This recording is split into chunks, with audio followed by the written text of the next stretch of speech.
Amen. Haleluya. Amen.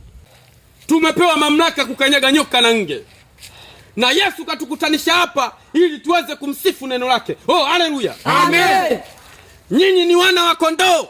Nyinyi ni wana wa nani? Wa kondoo. Nyinyi ni wana wa nani? Wa kondoo. Mgeukia mwenzio, mwambie wewe ni kondoo. Wewe ni kondoo. Mwambie wewe ni kondoo. Wewe ni kondoo. Wewe ni kondoo tu. Wewe ni kondoo tu. Kondoo tu. Kondoo tu. Na utabaki kuwa kondoo tu. Na utabaki kuwa kondoo tu. Oh, haleluya. Amen.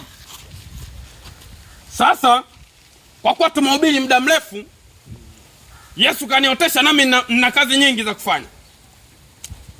Neno la 6 mstari 8 unasema Yesu katoka mbali kwa mguu na anaenda mbali kwa mguu. Kwa hiyo michango yenu ndio itafanya Yesu aweze kupanda dalala. Haleluya.